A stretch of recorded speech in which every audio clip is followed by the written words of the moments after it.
ठीक है, मंगलाचरण कौन करना चाहेगा? मैं करती हूँ प्रभु जी। जी माता जी करिए। याद नहीं आ रहा है, भूल गई। ओम अज्ञानतिमिरन्धस्य ज्ञानाञ्जनशलाकया चक्षुरुन्मीलितं तस्मै श्रीगुरुवे नमः। नमो ओम विष्णुपादाय कृष्णप्रेष्ठाय भूतले श्रीमते भक्तिवेदांत स्वामी इति नामिने। नमस्ते सरस्वती देवे गौरवाणी प्रचारिणे निर्विशेष शून्यवादी पाश्चात्य देशतारिणे।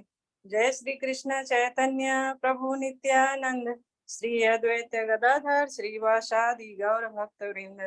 हरे कृष्णा कृष्णा कृष्णा हरे हरे, हरे राम राम राम हरे हरे। हरे कृष्ण। हरे कृष्णा। धन्यवाद माता जी का, बहुत सुंदर इन्होंने मंगलाचरण किया उसके लिए। ठीक है, तो हम हैं 7वें अध्याय के 14 नंबर श्लोक में। ठीक है, कल हमने आधा श्लोक पढ़ा था, आज हम यहाँ का 279 पेज में जो सेकंड पैरा है वहां से पढ़ते हैं। राइट, कल तक हमने इसके पहले का किया था जो श्वेताश्वर उपनिषद 4.10, इसको हमने कल कर लिया था कि यद्यपि माया मिथ्या या नश्वर है, किंतु माया की पृष्ठभूमि में परम जादूगर भगवान है जो परम नियंता महेश्वर हैं। श्वेताश्वर उपनिषद 4.10। ठीक है, अब हम पढ़ते हैं यहाँ से। गुणों का दूसरा अर्थ है रस्सी, रज्जो, है ना। इससे यह समझना चाहिए कि बद्ध जीव मोह रूपी रस्सी से जकड़ा हुआ है। यदि मनुष्य के हाथ पैर बांध दिए जाएं तो वह अपने को छुड़ा नहीं सकता। उसकी सहायता के लिए कोई ऐसा व्यक्ति चाहिए जो बंधा ना हो। चूंकि एक बंधा हुआ व्यक्ति दूसरे बंधे व्यक्ति की सहायता नहीं कर सकता, अतः रक्षक को मुक्त होना चाहिए। अतः केवल कृष्ण या उनके प्रमाणिक प्रतिनिधि गुरु ही बद्ध जीव को छुड़ा सकते हैं। बिना ऐसे उत्कृष्ट सहायता के भव बंधन से छुटकारा नहीं मिल सकता। भक्ति या कृष्ण भावनामृत इस प्रकार के छुटकारे में सहायक हो सकता है। कृष्ण माया के अधीश्वर होने के नाते इस दुर्लभ शक्ति को आदेश दे सकते हैं कि बद्ध जीव को छोड़ दे। वे शरणागत जीव पर अहेतुकी कृपा तथा वात्सल्यवश ही जीव को मुक्त किए जाने का आदेश देते हैं। क्योंकि जीव मूलतः कृष्ण का प्रिय पुत्र है, अतः निष्ठुर माया के बंधन से मुक्त होने का एकमात्र साधन है भगवान के चरण कमलों की शरण ग्रहण करना। तो ये बहुत इंपॉर्टेंट है ये समझना कि ये जो है ना, ये रस्सियां हैं। कल भी हमने बहुत अच्छे से डिस्कशन किया था। सतो रजो तमो 3 प्रकार की गुण की रस्सियां हैं। किसी में कोई मात्रा ज्यादा, किसी में कोई मात्रा ज्यादा, लेकिन बहुत बुरी तरीके से, बहुत हाथ पैर मुंह कान सब बंधा हुआ है। हमारा बुद्धि बंधी हुई है, समझ में नहीं आता, हम उसी के इल्यूजन में रहते हैं। तो जैसे जैसे ये रस्सी कौन खोलेगा? जो मुक्त आदमी है, चाहे कृष्ण हो चाहे उनके प्रमाणिक गुरु हो। तो ये बहुत इंपॉर्टेंट है। गुरु करने से पहले हमको ये सोचना पड़ेगा, ये कहीं गुरु खुद तो नहीं भौतिक संसार में फंसा हुआ है। हम ऐसे गुरु को नहीं कर सकते जो स्वयं इस संसार में फंसा हो, जिसका खुद का मोह, जिसका खुद का जो है ना दृष्टि ज्ञान, ये सारा कुछ बंधा हुआ हो। मुक्त होना बड़ा आवश्यक है ऐसे गुरु को, क्योंकि मुक्त आदमी ही हमारा बंधन खोल सकता है। तो एक बहुत ही कॉमन इसमें जो है ना एक कंपैरिजन आता है जो सभी लोग प्रायः देते हैं कि माया को, जैसे किसी के घर हम जाते हैं, अगर उसके घर कोई डॉग है और वो डॉग जो है ना बड़े जोर जोर से भौंकना चालू कर देता है, हम उसके घर के अंदर नहीं जा पाते। क्यों? क्योंकि वो कुत्ता बहुत जोर जोर से भौंक रहा है। क्या करोगे आप? जितना कुत्ता को बोलोगे ना अरे चुप हो जा चुप हो जा, चुप नहीं होने वाला। लेकिन आपको उसके स्वामी को बोलना पड़ेगा, जो उसके ओनर हैं, ओ भाई साहब, ओ गुप्ता जी, कहाँ हो, निकलो बाहर जरा, इसको चुप कराओ, तब तो हम अंदर आएंगे आपके घर के। तो जब गुप्ता जी आते हैं तब अपने डॉगी को बोलते हैं अरे टाइगर बेटा शांत, तो वो चुप हो जाएगा, साइड में बैठ जाएगा। तब फिर आप अंदर जा सकते हो। अदरवाइज वो आपको कुत्ता घुसने नहीं देगा, आपको बाइट कर देगा, अलग अलग जगह पे काटेगा, आपके ऊपर घुर्राएगा। उसी प्रकार माया जो है ना हमारे ऊपर, हम अपनी शक्ति से माया के ऊपर जीत नहीं सकते। हमको किसकी कृपा चाहिए? किसकी कृपा? या तो प्रमाणिक गुरु जो मुक्त अवस्था में है, या फिर डायरेक्ट कृष्ण। तो कृष्ण जो होते हैं ना, वो कहते हैं अहम भक्ता पराधीन, वो भक्तों के पराधीन है, जो उनके शुद्ध भक्त हैं। उनके शुद्ध भक्त की बात वो नहीं काट सकते। तो इसलिए हमको उनके शुद्ध भक्तों की शरण में जाना चाहिए और उनकी सेवा करनी चाहिए। उनकी सेवा करने से हम इस अवस्था से मुक्त हो सकते हैं। ठीक है, नेक्स्ट जो है ना, मामेव पद भी अत्यंत सार्थक है। माम का अर्थ है एकमात्र कृष्ण विष्णु को, ब्रह्म या शिव को नहीं, है ना। यद्यपि ब्रह्म तथा शिव भी अत्यंत महान है और प्रायः विष्णु के ही समान है, किंतु ऐसे रजो तथा तमोगुण के अवतारों के लिए संभव नहीं है कि वे बद्ध जीव को माया के चुंगल से छुड़ा सकें। तो स्वयं कृष्ण, स्वयं शिव और ब्रह्मा जो है ना, वो खुद गुणों में बंधे हुए हैं, है ना। वो खुद बंधे हुए हैं, बता रहे हैं, क्योंकि वो अवतार ही उस गुण के, सतोगुण के अवतार हो गए ब्रह्मा जी, और जो सॉरी रजोगुण के अवतार हो गए ब्रह्मा जी, और जो है आपके शिव जी तमोगुण के अवतार हो गए। केवल विष्णु माया के स्वामी हैं, अतः वे ही बद्ध जीव को मुक्त कर सकते हैं। वेदों में श्वेताश्वर उपनिषद 3.8 में इसकी पुष्टि तामेव विदित्वा के द्वारा हुई है, जिसका अर्थ है कृष्ण को जान लेने पर ही मुक्ति संभव है। शिव जी भी पुष्टि करते हैं कि केवल विष्णु कृपा से ही मुक्ति प्राप्त की जा सकती है। मुक्ति प्रदाता सर्वेशाम विष्णुरेव न संशय, अर्थात इसमें संदेह नहीं कि विष्णु ही सबको मुक्तिदाता है, सबके मुक्तिदाता विष्णु ही हैं, इसमें कोई संदेह नहीं है। तो इसमें ये एक जेल के समान है, जो हमारा संसार है इसमें जेलर है माया। माया जो है ना, वो दुर्गा देवी का स्वरूपा है, और दुर्गा देवी हमें अलग अलग पनिशमेंट देती है। हमने कल भी डिस्कशन किया, आदि दैविक, आदि आत्मिक और आदि भौतिक। कोई इस पे दृष्टि थोड़ी सी डाल पाएगा? ये 3 प्रकार के शूल जो हमको प्राप्त होते हैं इस संसार में, वो कौन कौन से? आदि दैविक कौन सा है, आदि आत्मिक और आदि भौतिक, कोई बता सकता है?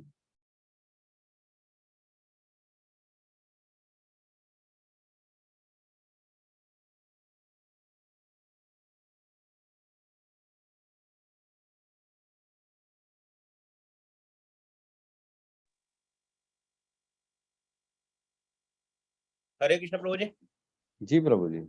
आदि भौतिक प्रभु जी, ये जीव के द्वारा कष्ट होता है, जीव के द्वारा प्राप्त के लिए। आदि वैदिक जो है देवताओं के द्वारा होता है, देवताओं के द्वारा प्राप्त।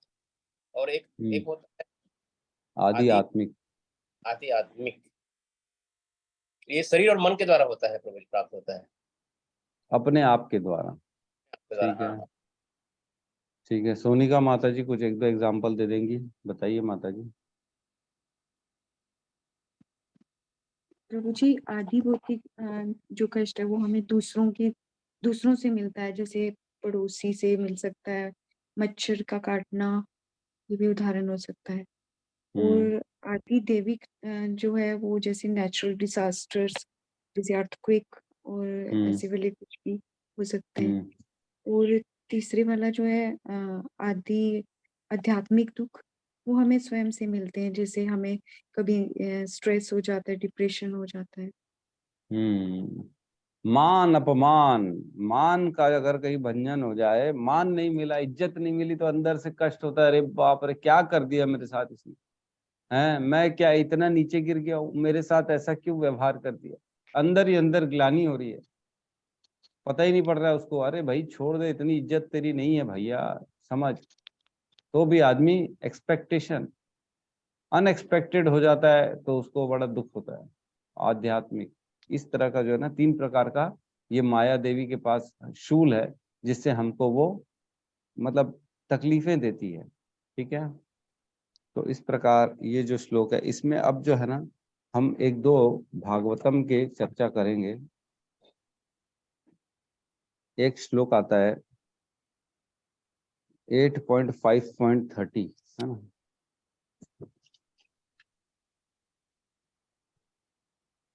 8.5.30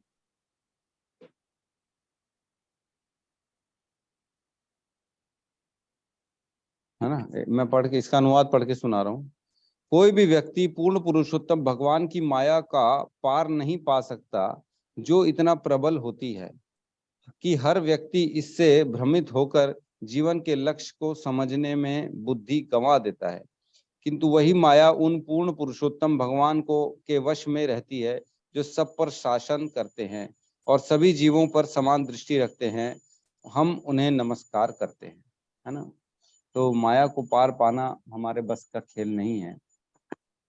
एक बहुत पहले मैंने आप लोगों को ना एक एग्जांपल दिया था, एक चूहा है, चूहा घुसता है, उसको पकड़ने की जो जाली होती है ना, वो अलग टाइप की जाली बनाई थी, 3 पार्ट में वो चूहे की जाली थी।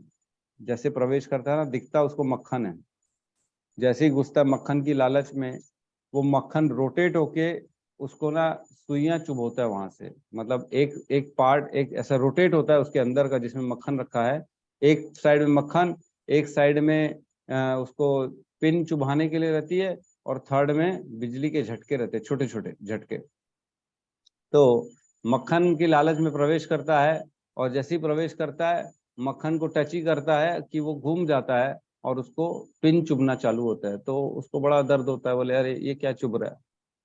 थोड़ी देर सहता है, फिर रोटेट होता है तो फिर उसको बिजली का करंट लगता है, शॉक लगता है। फिर रोटेट होता है तो मक्खन दिखता है, फिर मक्खन थोड़ा सा खाता है तो खुश हो जाता है, चलो ठीक है मक्खन तो खाया मैंने। फिर रोटेट होता है, फिर पिन चुभता है, फिर उसको रोटेट होता है, फिर बिजली का करंट लगता है, फिर उसके बाद मक्खन मिलता है। तो वो चूहा जो है ना, सोचने लगता है ये हो क्या रहा है, मेरे को मक्खन मिलता कम है और जो है ना तकलीफें ज्यादा होती है। सोचने लगा, उसमें अपना दिमाग लगाना चालू कर देता है चूहा, क्या हो रहा है ये, कब मेरे को मक्खन पूरा क्यों नहीं मिल रहा है, तकलीफ भी मिल रही है, मक्खन मिल रहा है लेकिन तकलीफ ज्यादा मिल रही है। तो ये चीज में समझते समझते वो अपने आप को अंदर में घुसा लेता है और अपने दिमाग से सोचता है कि मैं इसको तोड़ू कैसे, इसका सल्यूशन क्या निकालूं। तो इसी प्रकार हम भी जो है ना इस संसार में दुख सहते हैं थोड़े से सुख के लिए, दिमाग लगाते इसमें सुख कैसे मिलेगा मेरे को पूरी तरह से, कैसे मैं इन दुखों से छुटकारा पाके खाली और सिर्फ मक्खन को खा लूं। लेकिन ये होना नहीं है। ये तो भगवान बोलते हैं दुखालयम अशाश्वतम, ये मैंने बनाया है, तुमने नहीं बनाया है। जैसे जो है चूहे की जाली हमने बनाई है, चूहा दिमाग लगा लगा के सोचता रहता है कि मैं इससे सिर्फ सुख कैसे पाऊं, नहीं पा सकता वो। और वो इतने में जो होता है ना, जाली खोलने वाला साइड में आता है, तो उसको रास्ता दिखाते हैं चूहे को, तो बोलता है नहीं नहीं रुको, मैं मक्खन पूरा खाऊंगा। उसको समझ में नहीं आता। वैसे ही हमारे साथ भी है, चैतन्य महाप्रभु आके हमारे को इस जाली से, इस जो है ना केज से, जेल से निकालने का रास्ता बता के गए हैं कि महामंत्र को ना पूर्ण शुद्ध रूप से इसका हमको दिन रात जो है इसी पे ही दिमाग ध्यान लगाना चाहिए। लेकिन हम बोलते हैं नहीं नहीं रुको, मैं भोग भोगूंगा, पहले मैं अपनी इच्छा पूर्ति करूंगा, उसके बाद सोचूंगा कि करना क्या है, इस संसार से निकलना है कि खाली भोग भोगना। ठीक है। तो अब हम बहुत इम्पोर्टेंट डिस्कशन में प्रवेश करने जा रहे हैं। ठीक है। एक और एग्जांपल आता है, मैंने नोट करके रखा था, मैं बताता हूँ। जैसे एक हाथी होता है ना, हाथी, हाथी को हम देखते हैं कि अब बड़ा विशाल हाथी होता है, वो उठा उठा के पेड़ को तोड़ देता है, पटक देता है, सामान इतने बड़े बड़े भारी भारी उठा लेता है वो। तो वो ना किसी एक के कंट्रोल में रहता है वो उसको कैसे कंट्रोल कर लेता है, क्योंकि उस हाथी को बचपन से वो ना पैर में एक रस्सी बांध के रखता है। जब छोटा रहता है ना हाथी, हाथी बच्चा रहता है, वो उसने बहुत प्रयास किया, उस छोटे से बच्चे ने उस रस्सी को तोड़ के निकल सके, लेकिन वो तोड़ नहीं पाता रस्सी, क्योंकि छोटा रहता है वो। और उसके दिमाग में ये फीड हो जाता है कि मैं इस रस्सी को तो नहीं तोड़ सकता हूँ, है ना, और ये रस्सी का मालिक ये है, ये चाहेगा तो मेरे को यहाँ से जो है ना फ्री करेगा, इसके बस में, इसके वश में। ये इसके दिमाग में बचपन से हाथी के फीड किया जाता है। इसलिए जब बड़ा होता है ना, तो भी उसके दिमाग में वो इनपुट रहता ही है, डाटा, उसका सॉफ्टवेयर वैसे ही काम करता है हाथी का, कि ये मेरा स्वामी है, ये मेरे को फ्री करता है तब मैं फ्री होता हूँ, और ये इसके आदेश पे मेरे को काम करना है, नहीं तो फिर मेरे को बांध देगा, मैं कहीं का नहीं रहूंगा। फिर शाम को जाता है जब हाथी को लेके, तो फिर उसी रस्सी से बांध देता है।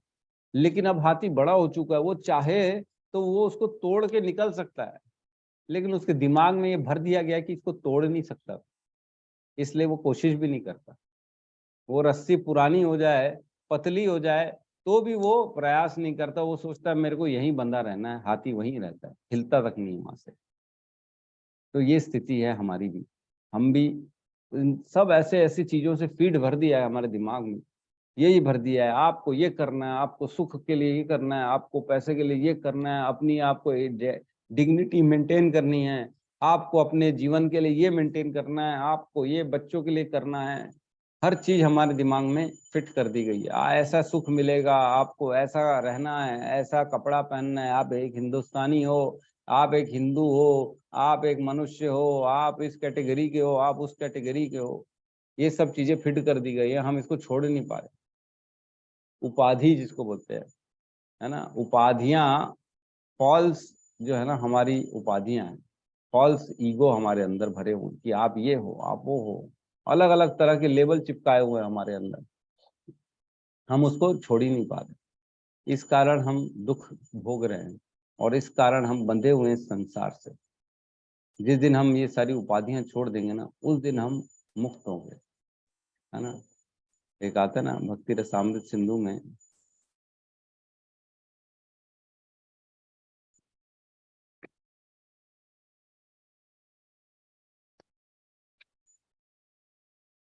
सर्वोपाधि विनिर्मुक्तम तत्परतेन निर्मलम ऋषिकेन ऋषिकेश सेवनम भक्ति रुच्यते, है ना। सर्व उपाधि विनिर्मुक्तम, सारी उपाधियों को छोड़ना पड़ेगा। सर्व उपाधि विनिर्मुक्तम तत्परतेन निर्मलम, और तत्पर होना चाहिए भगवान की सेवा के लिए। तत्पर, इमीडिएटली, वेट नहीं करना चाहिए, सोचना नहीं चाहिए। कैसे सेवा करनी चाहिए?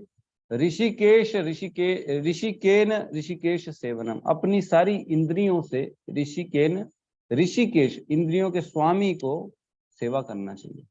और भक्ति रुच्यते, इसी को भक्ति कहा जाता है ना। हम अपनी जब सारी इंद्रियों को भगवान की सेवा में लगाएंगे, तत्परता से, इमीडिएटली, निर्मल हृदय से, और उपाधियों को जब सर्व उपाधि विनिर्मुक्तम छोड़ देंगे, वो होती है भक्ति, उसको कहते हैं शरणागति। ठीक है, तो हम ना बहुत इंपॉर्टेंट टॉपिक में डिस्कशन करने वाले हैं, हो सकता है आज और कल 2 दिन लगे। 6वां कैंटो, 2रा अध्याय, है ना, अजामिल उपाख्यान। अजामिल को किस तरह जो है उसके विष्णु दूत आए और उसको छुड़ा ले गए। तो क्या अजामिल की कथा सबको मालूम है कि उसकी पूरी कथा हमको बतानी पड़ेगी शुरू से पहले? किसको किसको नहीं मालूम है अजामिल की कथा, खाली वो अपना हैंड रेस कर दे।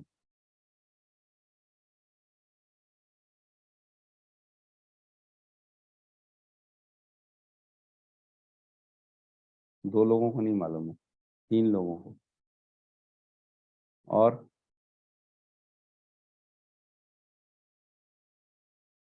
गौतम यादव, ठीक है, 3 लोग हैं, कोई बात नहीं। ठीक है, चलो हम एक बार ना इसका शुरू से रिवीजन करवा देते हैं कि अजामिल की कथा क्या है। तो शॉर्ट में हम चलते हैं, ताकि किसी को ऐसा ना लगे कि मुझे कुछ नॉलेज नहीं है, प्रभु जी कहाँ की बात कैसे कर रहे हैं। तो एक अजामिल नाम का ब्राह्मण था जिसकी बात चल रही है। वो एक ब्राह्मण के घर में पैदा हुआ, है ना। और वो घर में बचपन से सारे यज्ञोपवीत, भगवान के अनुष्ठान, मंत्र माला और इस प्रकार के सारे कार्य करता था वो बचपन से, और अपने पिताजी से उसने सब सीखा था। ठीक है, तो अजामिल जो था वो, उसके घर में विग्रह थे और वो प्रॉपर सेवा करता था। उसको ड्यूटी दी गई थी कि तुम डेली जाओगे और भगवान के लिए फूल चुन के लाओगे गार्डन से, और फूल चुन के ला के उसके बाद सब मिलके जो है ना वहाँ पे उनकी विग्रह की अर्चना करते थे, सेवा करते थे। तो एक बार जाता है, जब बड़ा हो जाता है अजामिल, तब की बात होती है, 20-22 साल का हो जाता है, तब जाता है वो गार्डन में जब फूल चुनने के लिए। तो उसकी नज़र जाती है एक लड़का और एक लड़की, शूद्र जिसको बोलते हैं, शूद्र लड़का लड़की। वहाँ पे लड़की नहीं थी वो, एक्चुअल में वैश्य थी, वैश्या जो है ना, प्रोफेशनल थी वो। और वो लड़के के साथ वहाँ पे आलिंगन कर रही थी, मतलब गले लग रही थी, वो दोनों आपस में थोड़ा इंटीमेट ज़्यादा हो रहे थे वो लोग। तो वो देख के हैरान हो गया अजामिल, और वो चाह रहा था कि मैं इसको ना देखूं, क्योंकि उसको मालूम था ब्राह्मणों को ये सब चीजें नहीं देखनी है। इन तरह की जो है ना वैश्या स्त्रियों को जो थोड़ा सा एक्सपोज करके अपना कम कपड़े पहन के चल रही हैं, वो दूसरे को अट्रैक्ट करने की कोशिश कर रही हैं, इनसे दूर रहना चाहिए, है ना। पंडित क्या कौन होता है? मात्रवद पर दारेशु, लोष्टवद पर द्रव्येशु, आत्मवद सर्वभूतेषु यह पश्यति स पंडितः। पंडित कौन है? जो हर दूसरी स्त्री को माता के रूप में देखे, दूसरे के पैसे को लोहे के रूप में देखे, सभी जीवों में आत्मा का दर्शन करे, यह पश्यति स पंडित। पंडित वही है जो इस प्रकार का दर्शन करता है।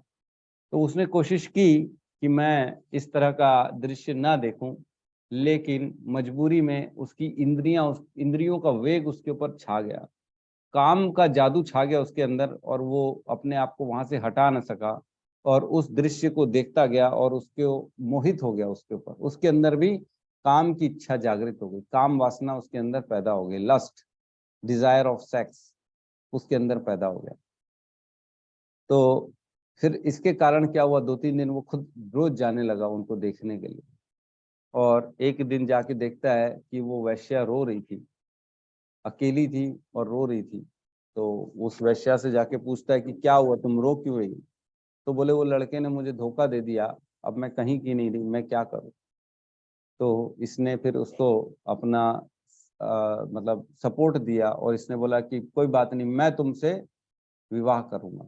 जबकि अजामिल विवाहित था, है ना, उसकी शादी हो चुकी थी और उसका घर परिवार था, उसके माता पिता थे, तो भी काम वासना के चक्कर में उसने उसको स्वीकार किया, बोले मैं तुमसे विवाह करूंगा। फिर विवाह नहीं किया उसने, वो बोले मैं तुमको अपना मैं तुमको सपोर्ट करूंगा, तुम चिंता मत करो। अपने घर ले आया और एज अ उसको दासी के रूप में रखने लगा, और दासी के रूप में रखने लगा, और उसको पूरी उसकी जो भी इच्छाएं होती थी सब पूरी करता था वो, है ना। उसके ऊपर बहुत ज्यादा खर्चा करने लगा, उसको खुश करने लगा वो। तो धीरे धीरे उसने देखा उसके घर परिवार में प्रॉब्लम होने लगी, तो फिर अलग रहने लगा अपनी दासी, उसी के साथ अलग चला गया, बोले इस घर में नहीं रह सकते हम दूसरे घर में रहेंगे। वहां जाने लगा। फिर एक बार उसके पिताजी की देहांत हो गया, फिर गया वो अपने घर, उसके घर बुलाया गया, फिर भी वो जो है ना रुका नहीं, बोले मैं तो वही रहूंगा अपनी उसी के साथ, प्रियतमा के साथ। इस प्रकार वो अपनी प्रियतमा के साथ रहा, वैश्या के साथ।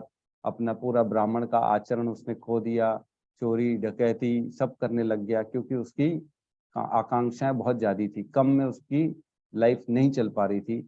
और इस प्रकार उसने अपना जीवन पूरा बर्बाद कर दिया, गलत रास्ते पे चला गया, और अनेक बच्चे पैदा किए उसने, है ना। एक बार जब वो वृद्ध अवस्था में हो गया, 80 साल का हो गया था मेरे ख्याल से, है ना, 80 साल की अवस्था में फिर से उसकी वाइफ प्रेग्नेंट थी, वो वैश्या, और वो गया हुआ था कहीं बाहर। तब कुछ साधु पुरुष आए उसके घर में, और उनके घर में बोले कि हमें कुछ खाने के लिए दो। तो उसकी वाइफ ने खाने के लिए दिया उनको, साधु पुरुषों को। तो आशीर्वाद में उनके साधु पुरुषों ने आशीर्वाद दिया कि तुम जो है ना, तो तुम्हारा गर्भवती थी वो, तो बोले इस जो पुत्र तुम्हारा उत्पन्न होगा उसका नाम नारायण रखना। तो इतना बस कह के वो साधु पुरुष चले गए, और उसने फिर ठीक है बोले चलो नाम ही तो है, नारायण रख लेते छोटे पुत्र का नाम, सबसे छोटा बेटा नारायण। तो जब पैदा हुआ तब अजामिल की उसमें बहुत ज्यादा आसक्ति थी, बहुत ज्यादा अटैचमेंट था अपने छोटे बेटे के ऊपर। जब तब देखो नारायण नारायण नारायण करता रहता था। हे नारायण कहाँ हो, हे नारायण खाओ, आओ नारायण बैठो, आओ नारायण मेरे पास आओ, दिन रात नारायण नारायण करता था। तो इस प्रकार जब अजामिल का अंत समय आ गया, तो यमदूत आए उसको उसको लेने के लिए। यमदूत जैसे ही अपने पाश से उसकी आत्मा को निकाल रहे थे उसके शरीर से, उसी समय उसने भयभीत अवस्था में नारायण नारायण करके पुकारा, अपने पुत्र को पुकार रहा था, अपने बेटे को पुकार रहा था, नारायण नारायण नारायण। तो इतने में भगवान श्री विष्णु के 4 दूत आ गए, नारायण 4 अक्षर के 4 दूत आ गए वहां पे, और उन्होंने तुरंत ही यमदूतों के पाश को काट दिया, और यमदूतों को मना किया, बोले तुम इनको नहीं ले जा सकते। तो यमदूत बोले हम क्यों नहीं ले जा सकते। तब इन्होंने बताया नारायण के जितने भी हैं जो पार्षद आए 4, वो स्वयं भगवान के स्वरूप के थे। 4 हाथ थे उनके, और चारों हाथ में शंख, पुष्प, गदा और चक्र थे। तो उनसे भयभीत होकर फिर इन्होंने, यमदूतों ने पूछा हम क्यों नहीं ले जा सकते। तब इन्होंने सारा प्रवचन दिया, बोले तुम जो है ना, ये नारायण के जो है ना, हमारे विष्णु के अब जो है ना ये कैंडिडेट हो गए हैं, ये नरक नहीं जाएंगे, क्योंकि इन्होंने भगवान का नाम लिया है और भगवान के नाम लेने से इनके सारे पाप मुक्त हो गए हैं। अब ये हमारे साथ वैकुंठ लोक हो जाएगा, स्वर्ग लोक हो जाएगा। तो उनको डाउट हुआ यमदूतों को, और वो जो है ना अपने यमराज जी के पास चले गए। तो वही अब डिस्कशन हम अब गहराई में समझने की कोशिश करते हैं कि हुआ क्या था आपस में, इन दोनों के वारदात आपस में, विष्णुदूत और यमदूतों का क्या चर्चा हुई थी, उसको हम समझते हैं, ताकि हम समझें कि किस प्रकार ये माया के पाश से हम छूट सकते हैं, किस प्रकार हम अपने पापों का प्रायश्चित सिर्फ एक नाम के आधार पर कर सकते हैं, है ना। ठीक है, कोई कुछ कहना चाहता है? ठीक है, तो ये है 6.2.9 से चालू करेंगे। 6वां स्कंद, 2 अध्याय, 9वां श्लोक। राइट, यहां से हम स्टार्ट करेंगे। मैं अनुवाद पढ़ रहा हूं, और इसमें अगर किसी को कोई डाउट होगा तो हम उस पर चर्चा कर लेंगे। भगवान श्री विष्णु के पवित्र नाम का कीर्तन सोना या अन्य मूल्यवान वस्तुओं के चोर, शराबी, मित्र या संबंधी के साथ विश्वासघात करने वाले, ब्राह्मण के हत्यारे, अथवा अपने गुरु अथवा अन्य श्रेष्ठ जन की पत्नी के साथ संभोग करने वाले के लिए प्रायश्चित का सर्वोत्तम विधि है। भगवान के नाम की विधि सबसे बेस्ट है प्रायश्चित के लिए। कौन? जो चोर भी हो, शराबी भी हो, चाहे किसी की ब्राह्मण की हत्या क्यों ना हो, चाहे गुरु पत्नी के साथ क्यों ना उसने संग किया हो, ऐसे लोगों के लिए भी प्रायश्चित है। स्त्रियों, राजा या अपने पिता के हत्यारे, गांवों का वध करने वाले तथा अन्य सारे पापी लोगों के लिए यह प्रायश्चित की यही सर्वोत्तम विधि है। भगवान विष्णु के पवित्र नाम का केवल उच्चारण करने से ऐसे पापी व्यक्ति श्री भगवान का ध्यान आकृष्ट कर सकते हैं, जो इस विचार करते हैं कि इस व्यक्ति ने मेरा नाम का उच्चारण किया है, इसलिए मेरा कर्तव्य है कि उसे सुरक्षा प्रदान करूं। भगवान का नाम लेते हैं तो भगवान इसको अपनी जिम्मेदारी समझ लेते हैं कि ये मेरे शरणागति आ चुका है, अब मेरी जिम्मेदारी है इसको बचाना। जिस प्रकार परीक्षित महाराज के पास कलयुग आ गया था उनकी शरण में कि मुझे जगह दो प्रभु, मारने के लिए दौड़े थे परीक्षित महाराज, लेकिन जब देखा कि उसने शरण ग्रहण कर ली तो उन्होंने अपना तीर नीचे कर लिया, बोले मार नहीं सकता अब मैं, क्योंकि मेरे शरण में आ गया ये, चाहे कितना ही क्यों ना पापी हो। उसने गाय के, बैल के 4 पैर तोड़ दिए थे कलयुग ने, फिर भी उन्होंने अपनी शरणागति दे दी, परीक्षित महाराज ने उनके ऊपर मारा नहीं। इसी प्रकार भगवान भी क्यों ना कितना पापी हो, अगर शरणागति करते तो भगवान बोलते अब मेरी जिम्मेदारी है इसको अपनी शरण में रखने की, बचाने की। ठीक है, नेक्स्ट श्लोक में कहते हैं 11वें में, वैदिक कर्म कांडों का पालन करने अथवा प्रायश्चित करने से पापी लोग उस प्रकार से शुद्ध नहीं हो पाते जिस प्रकार से एक बार भगवान श्री हरि के पवित्र नाम का कीर्तन करने से शुद्ध बनते हैं। यद्यपि अनुष्ठानिक प्रायश्चित मनुष्य को पाप फलों से मुक्त कर सकता है, किंतु यह भक्ति को जागृत नहीं करता। जिस प्रकार परम भगवान के नाम का कीर्तन मनुष्यों को श्री भगवान के यश, गुण, लक्षण, लीलाओं तथा साथ सामग्री का स्मरण कराता है। तो जो प्रायश्चित है ना, और भी हैं कर्म कांड में, लेकिन वो इतना इफेक्टिव नहीं है। क्यों नहीं है? क्योंकि ये पाप से तो मुक्त कर देगा, लेकिन पाप करने की प्रवृत्ति से मुक्त नहीं करेगा। ठीक है, फिर 12 नंबर में कहते हैं श्लोक, धार्मिक शास्त्रों में संस्तुत किए गए प्रायश्चित के कर्म कांड हृदय को पूर्ण रूप से स्वच्छ बनाने में अपर्याप्त हैं, क्योंकि प्रायश्चित के उपरांत मनुष्य का मन पुनः भौतिक कर्मों की ओर दौड़ता है। फलस्वरूप जो व्यक्ति भौतिक कार्यों के सकाम फलों से मुक्ति चाहता है, उसके लिए हरे कृष्ण मंत्र का कीर्तन या भगवान का नाम, यश तथा लीलाओं की महिमा का गायन प्रायश्चित की सबसे पूर्ण विधि के रूप में संस्तुत किया जाता है, क्योंकि ऐसे कीर्तन से मनुष्य का हृदय में संचित धूल स्वच्छ हो जाती है। तो जो प्रवृत्ति है पाप करने की वो दूर होती है भगवान के नाम लेने से, उनके गुण रूप लीला कथा सुनने से वो प्रवृत्ति ही चली जाती है। आप पाप करोगे ही नहीं, आपके अंदर ऐसी स्थिति आ जाएगी कि आप बोलोगे नहीं नहीं अब पाप ही नहीं करना। चेतो दर्पण मार्जनम भव महादावा अग्नि निर्वापरण। चैतन्य महाप्रभु कहते हैं चेतन का, चित्त का दर्पण का मार्जन हो जाता है, अंदर से ही आदमी स्वच्छ हो जाता है, फिर उसको जरूरत नहीं पड़ती फिर पाप करने की। ठीक है, 13 नंबर श्लोक में कहते हैं, इस अजामिल ने मृत्यु के समय असहाय होकर तथा अत्यंत जोर जोर से भगवान श्री नारायण के पवित्र नाम का उच्चारण किया है। एकमात्र उसी उच्चारण ने पूरे पापमय जीवन के फलों से उसे पूर्व में ही मुक्त कर दिया है। इसलिए हे यमराज के सेवकों, तुम उसे नारकीय देशों में दंड देने हेतु अपने स्वामी के पास ले जाने का प्रयास मत करो। ये कौन बोल रहे हैं? विष्णु के दूत जो उसको बचा रहे हैं, पाश से काट के उसको बचा लिए, वो बता रहे हैं क्योंकि इसने नाम ले लिया है, अब ये सारे पापों से मुक्त हो चुका है, अब इसको तुम ले जाने में असमर्थ हो।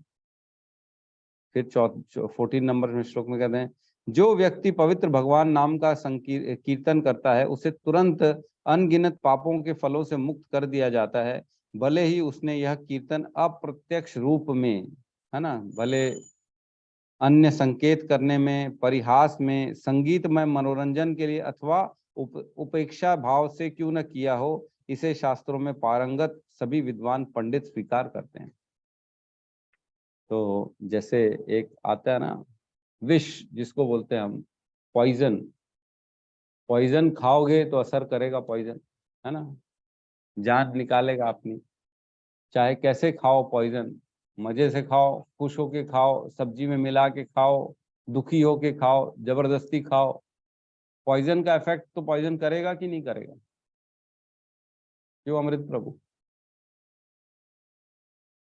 जी प्रभु जी करेगा, हर स्थिति में करेगा। आप खुश होके खाओगे तो भी वो आपको मारने का काम करेगा, दुखी होके खाओगे तो भी मारने का काम करेगा, किसी ने जबरदस्ती खिला दिया तो भी मारने का काम करेगा, उदास होके खुद खा लिए तो भी आपको मारने का काम करेगा। मतलब विष जो है हर स्थिति में विष का काम करेगा, जो उसका धर्म है, जो उसकी प्रॉपर्टी है।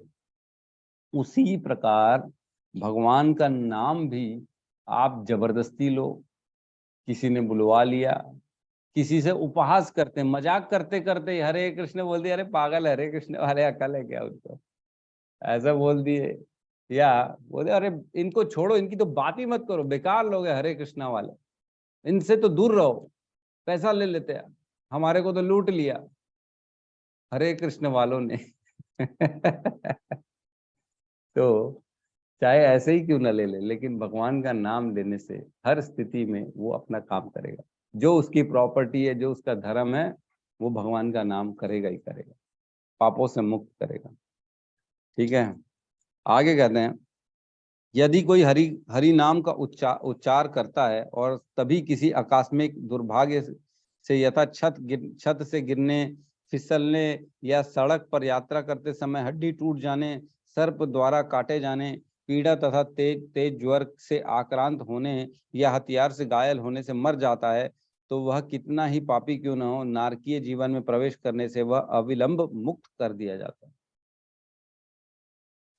तो इसका कहना है कि जब हरि का नाम ले और आकस्मिक उसकी निधन हो जाए, किसी भी कारण से मर जाए, और वो भगवान का नाम ले रहा था, तो वो अविलंब बिना देरी किए वो नारकीय जीवन से मुक्त हो जाता है, उसको नरकों में नहीं जाना पड़ता, मुक्त रहता है वो।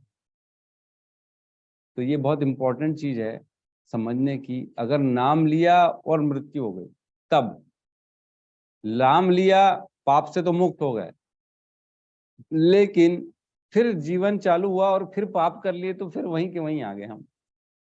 जैसे बोलते हैं हाथी का स्नान, हाथी जब नहाता है ना तब बढ़िया नहाता है, एकदम फुवारे उड़ाता है पानी के, पूरा शरीर में डालता है, ऐसा ऐसा खेलता है हाथी पानी में बहुत अच्छे से, और जैसे ही निकलता है बाहर फिर से वो मट्टी में लोटपोट हो जाता है, पूरा मट्टी उठा के फिर से अपने शरीर में डाल देता है। तो हम भी वैसी हैं, जब भगवान का नाम लिए तब तो पवित्र हो गए, लेकिन जैसे ही छोड़े पवित्र भगवान का नाम और संसार में अपने जीवन में प्रवेश किए, फिर से पाप की प्रवृत्तियां आ गई, फिर से पाप को अपने ऊपर डाल दिया। ये परेशानी है। तो लोग बोलते हैं प्रभु जी हम तो नाम लेते इतना सारा, मतलब अब तो हमारे पाप खत्म हो गए ना, अब तो कोई प्रॉब्लम नहीं है ना। हाँ, प्रॉब्लम तो नहीं है, आपने नाम लिया, लेकिन जो ही आपने नाम का शरण छोड़ा, आप अपने जीवन में आए, आपने दोबारा वो अंदर हृदय में वो मल भावना, वो गंदी भावनाएं आ गई और आपने फिर से वो पापों को अपने ऊपर उठा लिया। जैसे एक गठरी है, कूली एक गठरी बड़ी सी बोरे में सामान लेके जा रहा है, साइड में रख दिया उसने, थोड़ी देर भगवान का नाम लिया उसने, कीर्तन किया, और जाते समय फिर से वो गठरी उठाए और चलते बना। वैसी है हमारे साथ, हम भी गठरी तो छोड़ते हैं लेकिन फिर से उठा लेते हैं वापस से। तो ये प्रॉब्लम है, उठा लिया तो फिर दोबारा फिर नरक में जाना पड़ेगा, ये प्रॉब्लम।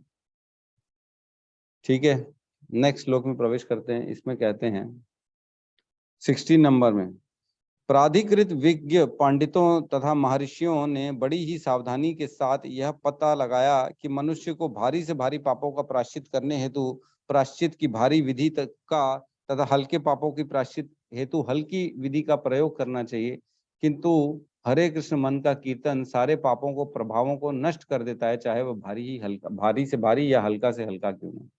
मतलब हल्का हो तो हल्का प्रायश्चित लिखा गया है वेदों में, भारी पाप हो तो भारी प्रायश्चित लिखा गया है, लेकिन एक ही प्रायश्चित अगर मंत्र करोगे ना, महामंत्र, तो हर पाप से मुक्त हो जाओगे, भारी हो चाहे हल्का हो। 17 नंबर श्लोक में इस प्रकार वैसे हमको पूरा पढ़ना है, 17, 18, 19, 20, 21, 22, 23, 24, 25, 25 तक पढ़ना है। तो एक काम करते हैं, आप सब पढ़िए इसको, है ना। 17 तक तो मैंने पढ़ लिया है, चलो मैं पढ़ ही लेता हूँ, है ना। पढ़ोगे नहीं मेरे को मालूम है, सब लोग होमवर्क तो देते हैं लेकिन पढ़ता कोई नहीं। फटाफट 2-4 श्लोक पढ़ लेता हूँ मैं। 17 नंबर, यद्यपि तपस्या, दान, व्रत तथा अन्य ऐसी विधियों से पापमय जीवन के फलों का निरसन किया जा सकता है, किंतु ये पुण्य कर्म किसी भी हृदय को भौतिक इच्छाओं को उन्मूल नहीं कर सकते, किंतु यदि वह श्री भगवान के चरण कमलों की सेवा करता है तो वह तुरंत ही ऐसे सारे कलमश से मुक्त कर दिया जाता है। 18 नंबर श्लोक, जिस प्रकार अग्नि सूखी घास को जलाकर राख कर देती, उसी प्रकार भगवान नाम चाहे वह जाने अनजाने में उच्चारण किया हो, मनुष्य के पाप कर्मों के सभी फलों को निश्चित रूप से जलाकर राख कर देता है। ठीक है, जैसे अग्नि जला देती है घास को, वैसी भगवान का नाम भी पापों को जला देता है। 19 नंबर, यहाँ कहते हैं यदि किसी दवा की प्रभावकारी शक्ति से अनभिज्ञ व्यक्ति उस दवा को ग्रहण करता है या उसे बलपूर्वक खिलाई जाती है, तो वह दवा उस व्यक्ति को जाने बिना ही अपना कार्य करेगी, क्योंकि उसकी शक्ति रोगी की जानकारी पर निर्भर नहीं करती है। इस प्रकार भगवान नाम के कीर्तन के महत्व को न जानते हुए भी यदि कोई व्यक्ति जाने या अनजाने में उसका कीर्तन करता है, तो भी वह कीर्तन अत्यंत प्रभावकारी रहेगा। जैसे अपन ने डिस्कस किया, दवाई खाओगे तो उसको दवाई को मतलब नहीं है कि कौन ले रहा है, कैसे ले रहा है, श्रद्धा है कि नहीं है, क्या हो रहा है, वो दवाई अपना असर करेगी। आगे कहते हैं 20 नंबर में, श्रील शुकदेव गोस्वामी ने आगे कहा, हे राजन, तर्क तथा प्रमाण द्वारा भक्ति के सिद्धांतों का पूरी तरह से निर्णय कर चुकने के बाद श्री विष्णु के दूतों ने अजामिल के यमदूतों का पाश को से छुड़ा दिया और उसे आसन मृत्यु से बचा लिया, मृत्यु से बचा दिया उसको, है ना। और आगे कहते हैं, हे राजा परीक्षित, इस समस्त शत्रुओं के दमन करता जब यमराज के सेवकों ने विष्णु दूत से उत्तर पा लिया तो वे यमराज के पास गए और कुछ घटित हुआ तब सब कहा सुना। तो वो कंफ्यूज होके चले गए यमराज, अपने यमराज के दूत अपने यमराज के पास, बोले यार ऐसे कैसे इन लोग मेरे को, हम लोग का काट दिए, हम तो अपने क्लाइंट को लेने आए थे, इतना पापी आदमी है फिर भी लेके चले गए। तो वो कथा अलग है कि यमराज जो है ना, किस प्रकार अपने यमदूतों को फिर लोग एजुकेशन देते हैं, उनको बताते हैं कि नहीं नहीं नहीं, इनको तुम छोड़ो, इनसे दूर ही रहो, है ना। आगे कहते हैं, यमराज के सेवकों के फंदे से मुक्त करा दिए जाने पर ब्राह्मण अजामिल अब भय से मुक्त होकर होश में आया और तुरंत ही उसने विष्णु दूतों के चरण कमलों पर शीश झुकाकर उन्हें नमस्कार किया। वह उनकी उपस्थिति से अत्यंत प्रसन्न था, क्योंकि उसने यमराज के दूतों के हाथों से उन्हें अपना जीवन बचाते देखा था। अब सरेंडर कर गया अजामिल, क्योंकि उसने देखा कि मुझे तो इन्होंने मृत्यु से बचा लिया, यमराज के दूतों से बचा लिया। यमराज के भी दूतों ने अजामिल ने देखा, यमराज के दूत आए थे, जब निकाल के ले जा रहे थे तो आधा निकला हुआ था आत्मा उसका शरीर से, पूर्ण रूप से नहीं निकला था, आधा निकला था। तो वो शरीर में भी था और उनको भी देख पा रहा था, यमराज को भी देख पा रहा था और विष्णु दूतों को भी देख पा रहा था, क्योंकि उसकी आत्मा थोड़ी सी बाहर आ चुकी थी शरीर के। ठीक है, इसलिए फिर उसने उनको प्रणाम किया। हे निष्पाप महाराज परीक्षित, पूर्ण पुरुषोत्तम भगवान श्री विष्णु के दूतों ने देखा कि अजामिल कुछ कहने का प्रयास कर रहा था, अतः वे सहसा उसके सामने से अदृश्य हो गए। वो चले गए विष्णु के दूत वहां से, वो कुछ कहना चाहता था लेकिन चले गए वो। ठीक है, 24-25। यमदूतों तथा विष्णु दूतों के बीच हुए इस वार्तालाप को सुनकर अजामिल उन धार्मिक सिद्धांतों को समझ सका जो भौतिक प्रकृति के 3 गुणों के अधीन कार्य करते हैं, है ना। ये सिद्धांत 3 वेदों में उल्लेखित हैं। वह उन दिव्य धार्मिक सिद्धांतों को भी समझ सका जो भौतिक प्रकृति के गुणों से ऊपर हैं और जो जीव तथा पूर्ण पुरुषोत्तम भगवान के बीच के संबंध से संबंधित है। इतना ही नहीं, अजामिल ने पूर्ण पुरुषोत्तम भगवान के नाम, यश, गुण तथा लीलाओं के गुणगान को सुना। इस प्रकार वह पूर्ण रूप से शुद्ध भक्त बन गया।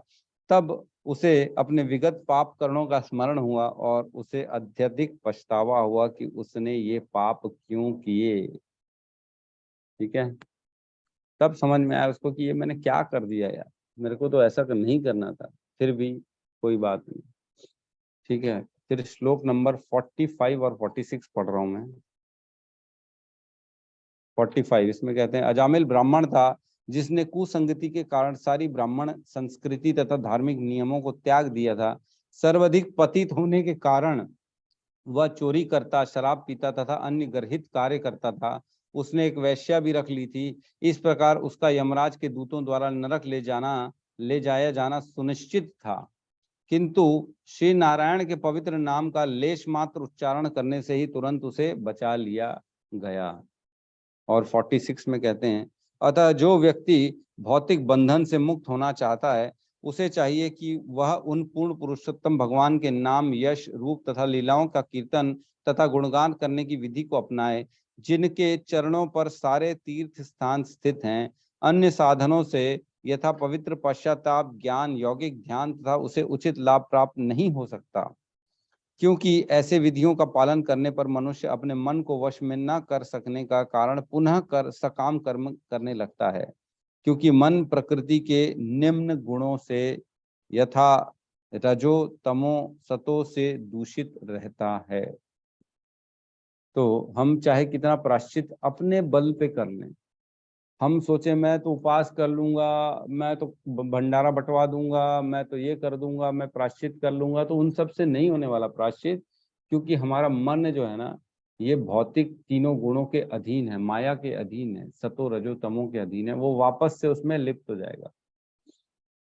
हमने देखा किस प्रकार महाराज भरत जो थे, कौन से भाव के लेवल तक पहुंच गए थे, फिर भी वो एक हिरण से आसक्त हो गए। हिरण से क्यों आसक्त हो गए? क्योंकि वो बंध गए थे इन गुणों में, है ना। माया द्वारा उनको फिर से नीचे खींच दिया गया। माया छोड़ती नहीं है, इतने ऊपर लेवल पे पहुंच जाने के बाद भी नीचे खींच लेती। तो अभी मैं क्लास को यहाँ पे ज्यादा नहीं खींचूंगा, अगर किसी का कोई डाउट है तो वो ले सकते हैं। कल मैं चाहता हूँ कि आप सब इसको पढ़ें और इन पे कल शुरू में अपन 15 मिनट का डिस्कशन करेंगे इन सारे श्लोकों पे, है ना। इसके अलावा भी मैं आपको कुछ श्लोक बता रहा हूँ, आप उनको भी पढ़िए, तो उस पर भी अपन डिस्कशन करेंगे, है ना। ये वाले श्लोक जो थे 6.2.9 से लेके 25 तक सारे श्लोक हैं, और 45-46, है ना, ये श्लोक हमने अभी पढ़े।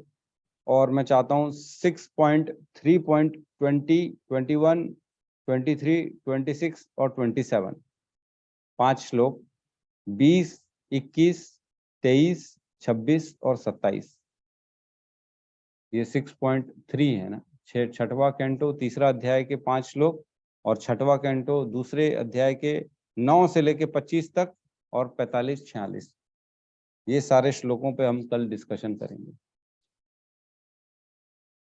ठीक है, नोट कर लिया सबने?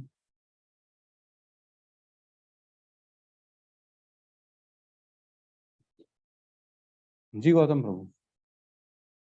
हरे कृष्ण प्रभु जी, दंडवत प्रणाम। दंडवत प्रणाम प्रभु। प्रभु जी, जैसे मतलब एक सवाल आता है, जैसे जो अजामिल थे वो अंत समय भगवान का नाम लिए, तो वहाँ भगवान के जो पार्षद है तो उनका कुछ कहानी पूर्ण जन्म का भी था ना प्रभु जी, कि उन्होंने पूर्ण जन्म में कुछ अच्छे शुद्ध मतलब भक्ति की, तो जिस कारण से वो अंत में उन्होंने नाम लिया, तो भगवान के पार्षद जी हैं। देखो क्या था, उनके पूर्व जन्म की कथा ऐसी है कि एक बार ना वो ऋषि थे जंगल में, और वो अपनी तपस्या कर रहे थे, भगवान की पूजा कर रहे थे। तो उनको क्या हुआ, ज्वर, बुखार था। बुखार के कारण वो अचेतन हो गए, वो बेहोश हो गए थे बुखार के कारण, जंगल में तपस्या करते करते। तब पास ही से एक आदमी अपनी पुत्री के साथ जा रहा था, और आदमी ने देखा कि साधु पुरुष इस प्रकार बेहोश लेटा हुआ है, तो वो गया उसको बचाने के लिए। उसने उसकी मदद की, मालिश वालिश की। उसकी बेटी ने भी उनके पैर को पकड़ा, पैर की मालिश करने लगी इसकी तपस्या करने वाले ऋषि की। तो इनको थोड़ा सा भान हुआ, अपना दोबारा होश में आए। तो उन्होंने बोला कि बहुत बहुत धन्यवाद। फिर देखा कि अरे इनकी पुत्री ने मुझे टच कर दिया है, साधु को, तपस्वी को, जो एक ब्रह्मचारी था। तो उनको बहुत क्रोध आया कि इसने मेरे को टच क्यों किया है। तो वो क्रोध में आके उन्होंने उसको जो है ना श्राप दे दिया कि तूने अगर ऐसे मतलब पराये मर्द को बगैर परमिशन के टच किया, पूछ उसको जो है स्पर्श किया है, इसलिए तू वैश्या बन जा, वैश्या बनेगी तू।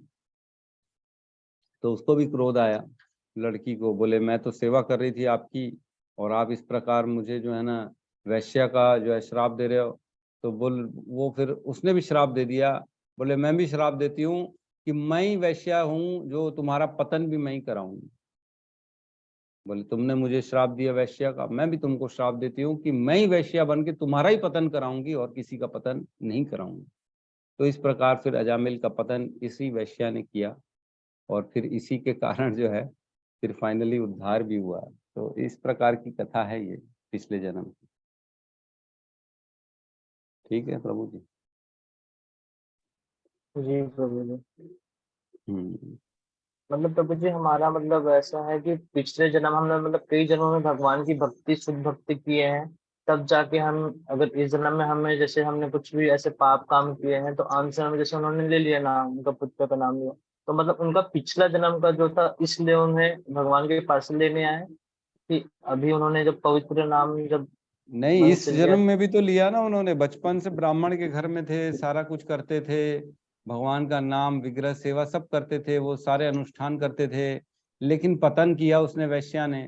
लेकिन चूंकि उन्होंने भक्ति काफी की थी, और देखिए क्या होता है उस समय में ना, श्राप का बड़ा इंपॉर्टेंस था। भगवान किसी की भी जबान को खाली नहीं जाने देते थे, तो इसलिए श्राप के कारण इनका पतन किया। लेकिन क्योंकि इसने भक्ति की थी, तो हम जानते हैं ने अभिक्रम नाशोस्ति प्रत्यवायो न विद्यते सुअल्पमस्य धर्मस्य त्रायते महतो भया। इस धर्म की कभी हानि नहीं होती है, ये हमेशा फिक्स डिपॉजिट में पड़ा रहता है। तो इनके भक्ति पूरी इनकी डिपॉजिट में पड़ी हुई थी, इसलिए उनके कारण इसके पास गुरु लोग आए और नारायण का नाम दिया, ताकि शॉर्टकट में वो अपने पापों से मुक्त हो सके। दिन रात नारायण नारायण नारायण नारायण बोलते थे, तो धीरे धीरे धीरे धीरे उनके सारे पाप खत्म होने लग गए। तो इस प्रकार गुरु और भगवान जो है ना, अपने जो जो शरणागति व्यक्ति हैं उनकी देखभाल करते हैं, और उनको कहीं ना कहीं कैसे न कैसे उनका उद्धार कर ही देते हैं। ठीक है, तो हम भी प्रभु जी। जो भगवान का नाम लेंगे, भगवान की कथा सुनेंगे, भगवान के बताए हुए इस भगवत गीता का रोज पठन पाठन करेंगे, तो भगवान भी हमारे को अपनी शरण में देखेंगे, और वो हमारी ड्यूटी, उनकी ड्यूटी हो जाती है कि वो अपने भक्तों का उद्धार करें। तो हमको शरणागति के मोड से भगवान का नाम लेना चाहिए कि मैं आपकी शरण में हूँ, आप मेरी रक्षा करें। ठीक है। हरे कृष्ण प्रभु जी। जी प्रभु जी, हरे कृष्ण।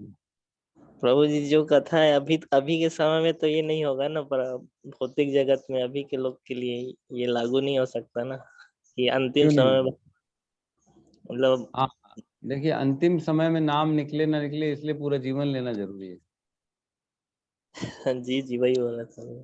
हाँ, ये प्रॉब्लम तो है कि अगर वेट करेंगे, नहीं नहीं लास्ट समय में मैं अपना नाम ले लूंगा भगवान का, तो नहीं ले पाएंगे। हमने उस दिन तो पढ़ा ना, वो माता जी की कथा थी, वृंदा देवी दासी जो थी, जो अंत काल का उन्होंने अपना शेयर किया, अपन ने सबसे होमवर्क भी कराया था। जी अंत जी काल जी। में बोलती बुद्धि काम ही नहीं करती, सिर्फ मन काम करता है। बोले मैं सोच रही थी, कैसे प्रयास कर रही थी, मैं कुछ भूल रही हूँ, याद करूँ याद करूँ, याद ही नहीं कर पा रही थी, बुद्धि काम ही नहीं करती। तो आदमी की बुद्धि काम नहीं करती है प्रभु जी अगले लास्ट समय में, इसलिए जीवन भर प्रयास करो तो भगवान खुद स्वयं उसकी रक्षा करने के लिए आ जाते हैं। जी जी जी प्रभु जी, धन्यवाद। धन्यवाद। ठीक है, तो हम क्लास को यहाँ पे विराम देते हैं, सब मिलके हरे कृष्ण महामंत्र का जाप कर लेते हैं। हरे कृष्णा कृष्णा कृष्णा कृष्णा कृष्णा कृष्णा हरे हरे, हरे राम राम राम राम राम हरे हरे। राम हरे हरे सभी भक्त वृंद की जय। की जय। जगत गुरु जगत शील गुरु श्री प्रभुपाद प्रभुपाद की की जय। जय। जय गौर प्रेमानंदे। मंदे हरि हरि बोल। हरि बोल।